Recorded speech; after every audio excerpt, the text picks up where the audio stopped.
Update: I exposed my fiancé and sister's betrayal at the family gathering. Original post: I have reached the edge of what I can bear. I am 28 and have been with my fiancé for just over 3 years. We live together with my 4-year-old daughter from a previous relationship. 3 weeks ago, I found out I am pregnant again.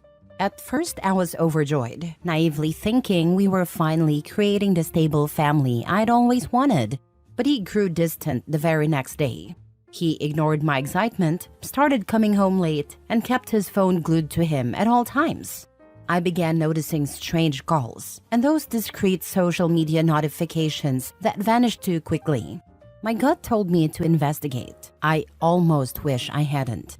He has been secretly hooking up with my older sister behind my back. She was someone I always tolerated, even though she drags drama wherever she goes. She would hug me when relatives were around, pretend to be the supportive older sibling, then turn around and badmouth me to her friends. I never imagined she would crawl into my life this deeply.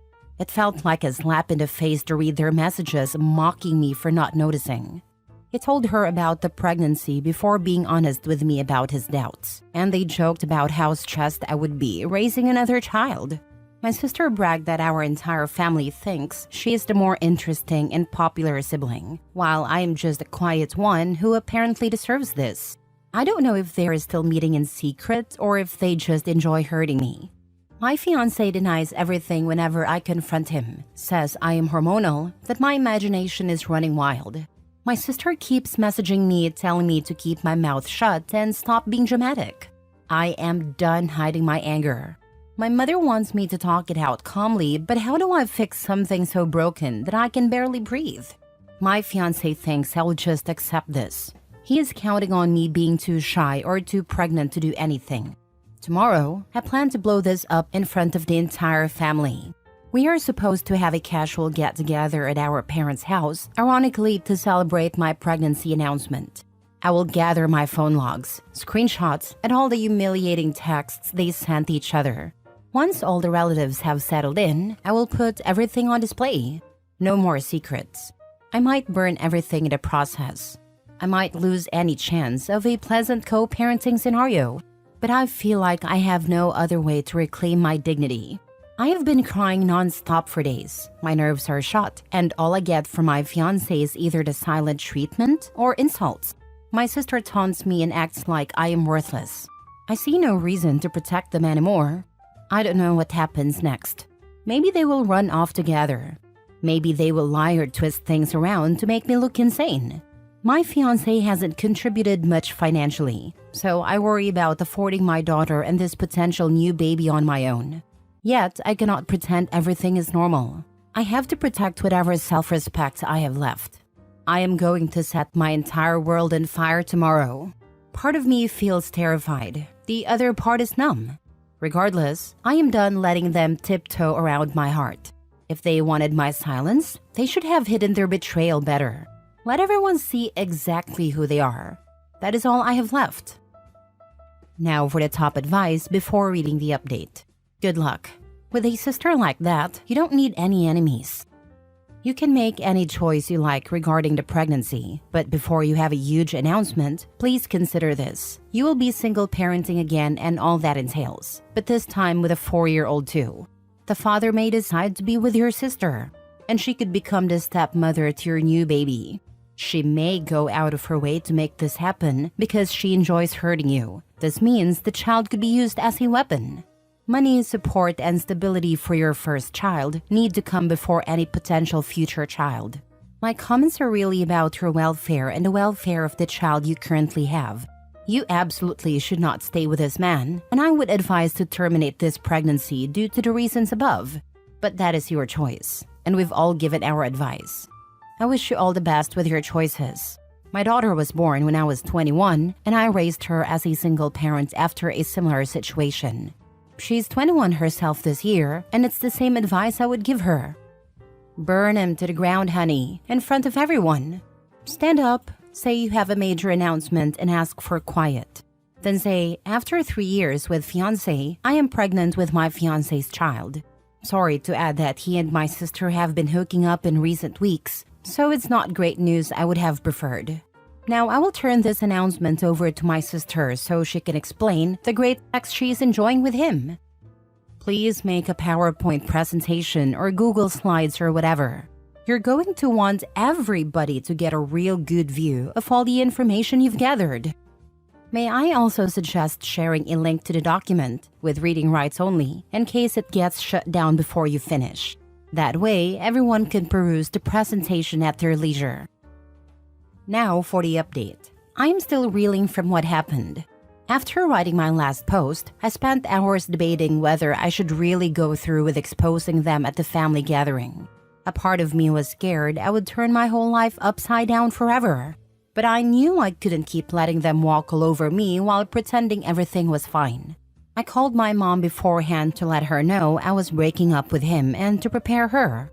When I arrived at my parents' house, everyone was already there, including my ex-fiancé and my sister.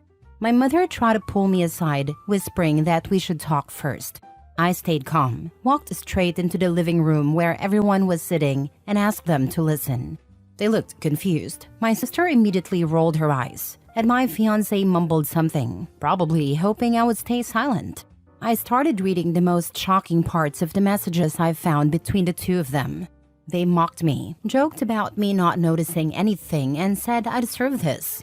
I had timestamps proving he was sneaking around with my own sister while I was at home with my daughter. My sister stood up and accused me of lying, her voice defensive and low-pitched. But I just kept reading. The messages spoke for themselves. I revealed how he told her about my pregnancy before even discussing it with me, and how they laughed about me being stressed raising another child. My fiancé tried to dismiss me, claiming I was overreacting and misinterpreting the situation because of my emotional, pregnant state. He even blamed my mental health. By then, he stormed out of the room and my sister started crying. My dad stared at the floor, silent, while my mother looked mortified. Finally, my sister snapped and stormed out, yelling that I was a dramatic liar who blew everything out of proportion. Now the fallout begins. My ex-fiancé has been texting me nonstop. He blames me for humiliating him. He shows zero genuine remorse. He's just mad that I exposed him. My sister calls me horrendous names, says I ruined her image, and refuses to take responsibility. She insists I'm making up drama. Honestly, I don't even know if they're still seeing each other or blaming each other for being caught. Either way, their secret is out, and that is all I wanted. I am now talking to a lawyer because this man barely contributed financially before. I have to protect my daughter and ensure I never have a child with him. The thought of raising 2 kids alone is terrifying. I feel numb and heartbroken at times, but I also feel a strange sense of relief. At least everyone knows the truth now. I exposed everything the day in the living room, but I am no longer being trampled on in silence. My sister and ex-fiancé can no longer laugh behind my back. Yes, things will probably get messy. They might lie to other relatives, people we mutually know, or twist the story. But I am glad I refused to keep quiet. All I can do now is focus on the positive, talk to my lawyer, and move forward. Are you still early enough and/or in a safe place to think about abortion? I only ask because you are already stressed at the idea of being a single mom of 2, and that you'll be forever tied to the ex, who will more than likely take the kid around your sister and poison them against you. Not that it's an easy decision, but it might be the best one to take for your mental health and ability to cut ties quickly. And you can just tell everybody you had a miscarriage due to the stress they put you under. The last thing Opie needs is for the sister to find out she's pregnant too. Then the kids will be siblings/cousins. That would make for great family gatherings. Next story. My husband passed away and his ex-girlfriend wants me to adopt their kids. This is a long story, but I need to share because I'm feeling so overwhelmed. Everyone in my life has an opinion, some very strong opinions, and I just want a place to vent and get some unbiased perspectives. My husband died 1 week before Thanksgiving. We were unofficially separated at a time. We were not living together. I still loved him, but I had chosen to distance myself due to his drug addiction, in hopes that he would seek treatment and get clean. He was seeking help, but it wasn't enough, and he overdosed. He had struggled with it when he was younger, college age, but he got clean and stayed clean for many years. He had a girlfriend back then who also became addicted, and they had 2 kids. Ultimately, he got clean, got a good job, had his life in order, and was awarded custody of their 2 kids. I actually knew him back in elementary and middle school, but we lost touch when we attended different high schools. We didn't meet again until after that first instance of addiction and recovery. He had been clean for a few years when we met. His kids were 5 and 3 then, now they're 10 and 8. Their mom had supervised visitation. I don't have any biological children of my own. He passed away and I'm devastated. I can't really accept it yet, but I feel especially crushed for his children. They haven't had an easy time over the past year as he dealt with his problems, and now they've suffered the ultimate loss. I've remained in their lives even while we were separated and not living together. He moved back in with his parents and took his girls with him, but I still visited them often and stayed involved in all aspects of their lives. I never called myself their mom, but I essentially was their mom on a day-to-day basis. I did everything a mom would do. Their mom was recently arrested on burglary-related charges and is now in prison. This happened after he died. I thought she was doing better. She attended his memorial and seemed more together than she had in the past. She wrote me a very heartbreaking and heartfelt letter asking me to adopt her daughters.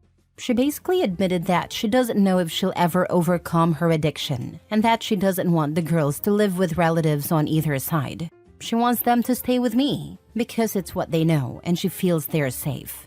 She said the girls asked if they could come live with me and referred to my house, our former family home, as home. I wasn't expecting that at all. She hadn't been particularly fond of me before. For years, she talked about how she was going to get clean for her girls and get custody of them again. She had some good moments, but it never stuck. I feel like the world's worst person for not immediately saying yes. I haven't responded to her yet. I feel like the most evil person for not immediately agreeing. I love those girls. I lived with them as essentially their mom for several years. I've worried about them every single day. Yet, why do I find myself thinking, do I really want to do this? I also don't know if it's even possible or what kind of fight it would be. I don't think his parents will agree easily. I got along with his parents just fine, but they're big on family, and they're absolutely destroyed by his death. I can't imagine they'd let the girls go without a fight.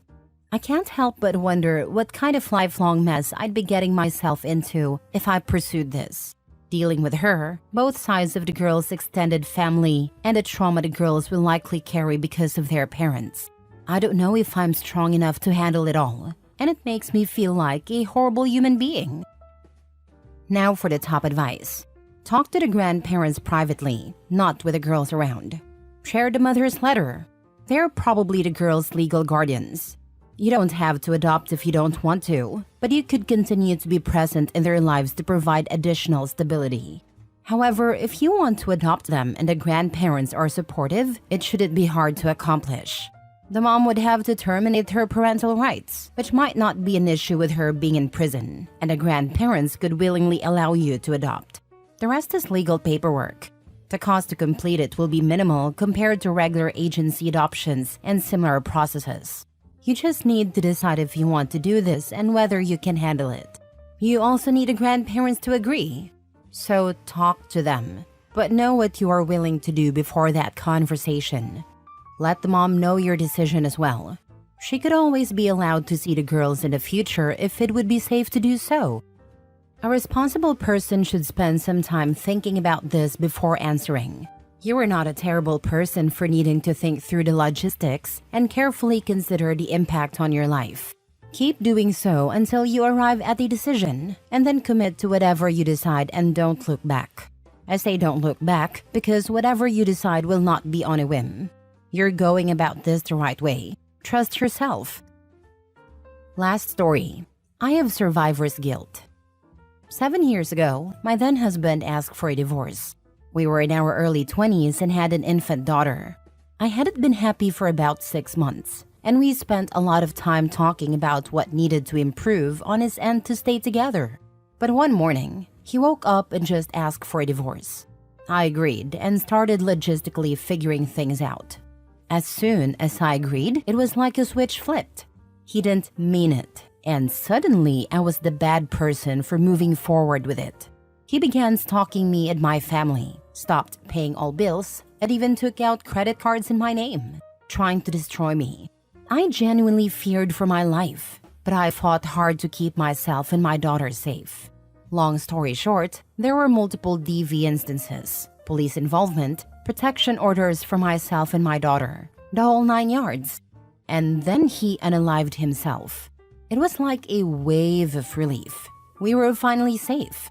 Of course, it was awful, but it also felt like my fight or flight mode could turn off for a second. It's hard to explain. Now, 7 years later, anytime I see a murder-suicide story or a family side story, I have this horrible survivor's guilt. That could have been me. That could have been us. But I made it out. Why did these women and/or children? It's so unfair. It sounds like he had an intense mental health issue. If you were married in your early 20s, you likely didn't have the capability to fully comprehend the nuances of having a relationship with someone capable of that kind of instability. Do you have any other feelings now that it's well in your past? I have always felt mad. I've never been able to get to the sympathy stage. He made my life hell and then left our child with a lifetime of trauma. You don't have to. Give yourself permission to not feel sympathy if you never get there. Who says you have to? He certainly doesn't need sympathy. He's gone. However, you should work on moving past the anger and finding gratitude that he didn't take you or your daughter with him. Over time, the anger may lessen naturally because it often does. If you were my friend or relative, I'd feel relieved that this dangerous threat was removed from your life. That said, it's important not to let your daughter know you're relieved he's gone. She's already facing life without her dad, compounded by the stigma of suicide. With a wonderful mom like you, and help of a good psychologist who specializes in children coping with a parent's suicide, there's no reason you both can't have a rewarding and fulfilling life filled with joy and great relationships. Best of luck to you both. You deserve to be happy and safe. Thank you. I feel like so many people are sympathetic to suicide, and I'm just not. Maybe one day.